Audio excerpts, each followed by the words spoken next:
Od dawien dawna jestem ogromnym fanem gier pikselowych, a gdy widzę, że postacie czy otoczenie są właśnie tak skonstruowane, to istnieje duża szansa, że produkcja od razu wyląduje na mojej liście życzeń. Są jednak tytuły, które próbują połączyć styl pikselowy 2D z grafiką 3D. Takim przykładem jest dzisiejsza gra, która nie dość, że według mnie wygląda naprawdę pięknie, to jeszcze niesamowicie wciągnęła mnie w swoje wyzwania, a tych tutaj z pewnością nie brakuje. Pora więc, bym opowiedział wam o The Rangers in the South. A zatem witajcie we wrażeniach z... Gra wita nas krótką historią o tym, że niegdyś świat był terroryzowany przez różnorakie bestie, na których czele stał demon. Trzeba było go pokonać, aby na tych ziemiach wreszcie zagościł spokój. Z tego powodu stworzono grupę śmiałków, którzy są tytułowymi Rangersami. Po odniesieniu przez nich zwycięstwa, społeczeństwo mogło przez długi czas odetchnąć, a nasi bohaterowie powoli stawali się bardziej symbolem z legend niż kimś na co dzień użytecznym. W pewnym momencie nastąpił jednak powrót zła, z którym ponownie trzeba było się zmierzyć. Wtedy do akcji wkraczamy my, gracze, aby zaangażować się w konflikt i powstrzymać demona. Żeby to zrobić, na samym początku będziemy mogli stworzyć naszą postać, a do wyboru mamy 4 klasy: mnicha, maga, wojownika oraz łowcę. Po wykreowaniu bohatera pojawiamy się w małym miasteczku, w którym możemy ważyć mikstury, kupować i sprzedawać elementy ekwipunku oraz ulepszać rzeczy, które mamy już na sobie. Najpierw jednak ruszamy w prawo i zaczynamy przygodę jako świeżo upieczony ranger. Sama walka nie jest jakoś szczególnie skomplikowana. Jako mag klikamy lub przytrzymujemy lewy przycisk, by słać magiczne kule z różdżki. Grając wojownikiem czy mnichem atakujemy odpowiednio mieczem lub pięściami, a za pomocą prawego przycisku blokujemy ciosy, ewentualnie strzelamy z łuku w przypadku łowcy.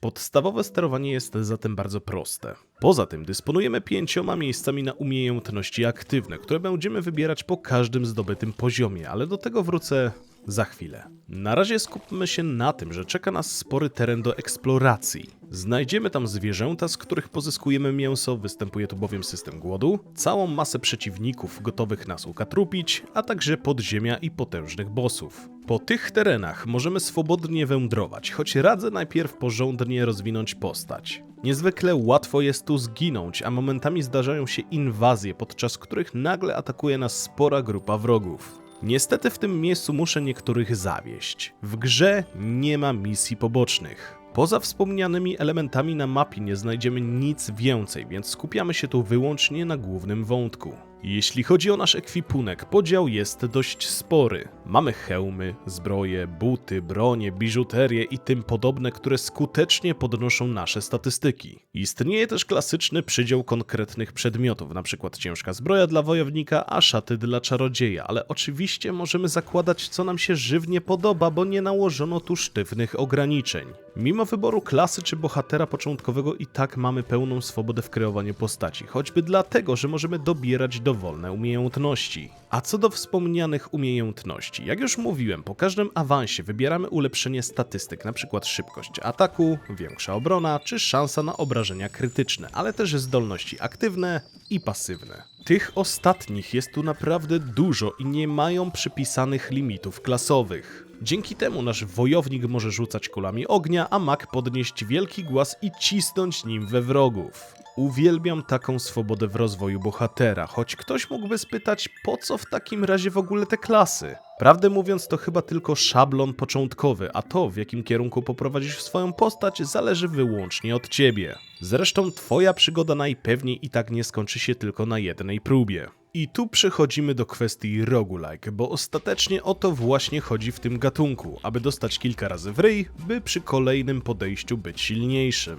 Tutaj działa to bardzo podobnie. W chwili zgonu pojawia się opcja stworzenia nowego bohatera od zera, a my lądujemy na ekranie, gdzie wydajemy kryształy otrzymane za śmierć poprzednika. Pozwalają one na stałe podnieść poziom umiejętności pasywnych i aktywnych, z tego co pamiętam maksymalnie do 5. poziomu. W efekcie, gdy kolejny ranger wybierze daną zdolność w trakcie gry, jest ona już na starcie znacznie potężniejsza. Gra pozwala także manipulować poziomem trudności. Decydujemy o tempie spadku paska głodu, procencie złota zachowanym po poprzedniej postaci, czy choćby o możliwości korzystania z mikstur. Wyśrubowanie tych modyfikatorów winduje wskaźnik trudności, co przekłada składa się na znacznie większy bonus do kryształów po śmierci, a co za tym idzie, szybszy rozwój. Z grubsza na tym opiera się cała rozgrywka. Eksploracja, walka, rośnięcie w siłę, a na pewnym etapie nieuchronny zgon. I od nowa. Nowa postać, rozwój, śmierć. Nowa postać, rozwój, śmierć. Zazwyczaj nie kręci mnie taki styl gry, ale tutaj okazało się to niezwykle wciągające, a że z natury jestem uparty, finalnie ukończyłem ten tytuł.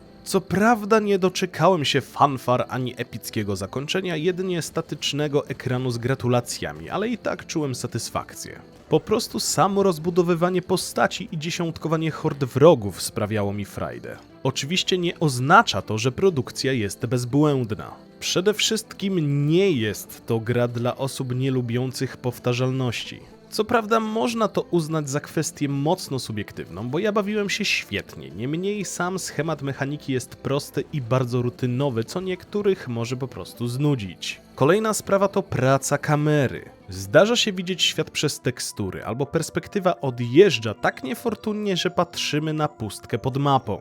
Czasami potrafi to zepsuć immersję. Szkoda, bo samo połączenie pikselowych modeli 2D i otoczenie 3D wypada bardzo korzystnie i przyjemnie się na to patrzy. Ostatnia rzecz, na którą w sumie narzekałem najmocniej, to sterowanie kontrolerem. Nie wiem, czy to tylko mój problem, ale testowałem grę na dwóch różnych padach i odnosiłem wrażenie, że ustawienia są kompletnie nieintuicyjne. Do tego nierzadko zdarzało się, że choć wychylałem gałkę w prawo i wciskałem atak, postać strzelała w lewo, czyli dokładnie w odwrotną stronę niż znajdował się przeciwnik. Ostatecznie grałem na klawiaturze i myszce, co okazało się szalenie satysfakcjonujące. To taki tytuł, który przy każdym kolejnym podejściu dawał mi frajdę i wcale mnie nie nudził, nawet jeśli danego bossa obijałem po raz 10.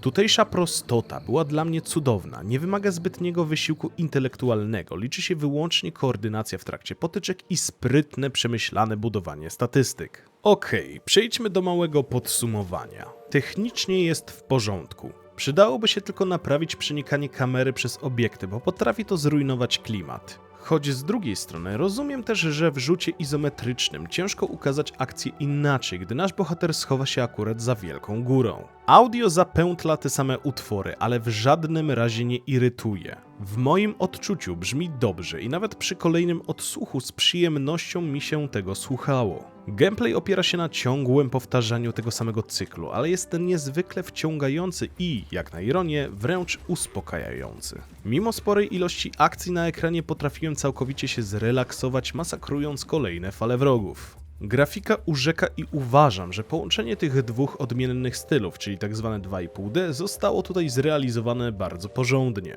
Całość to dla mnie kawał solidnego kodu. Gra potrafi mocno uzależnić, ale nie robi tego za pomocą zawiłej historii, intrygujących postaci pobocznych czy rozbudowanych misji. Jej siła leży w czystym gameplayu, syndromie jeszcze jednego podejścia i nieustannej chęci stawania się lepszym, by w końcu obalić zagrażające krainie zło. Serdecznie polecam wam tę produkcję, tym bardziej, że kosztuje grosze. Jeśli lubicie wyzwania i totalną swobodę w tworzeniu wymarzonego buildu, na pewno wykreujecie tu nieziemsko potężnego Rangersa. Także to tyle. Dziękuję za wysłuchanie, dziękuję za poświęcony czas i życzę miłego grania.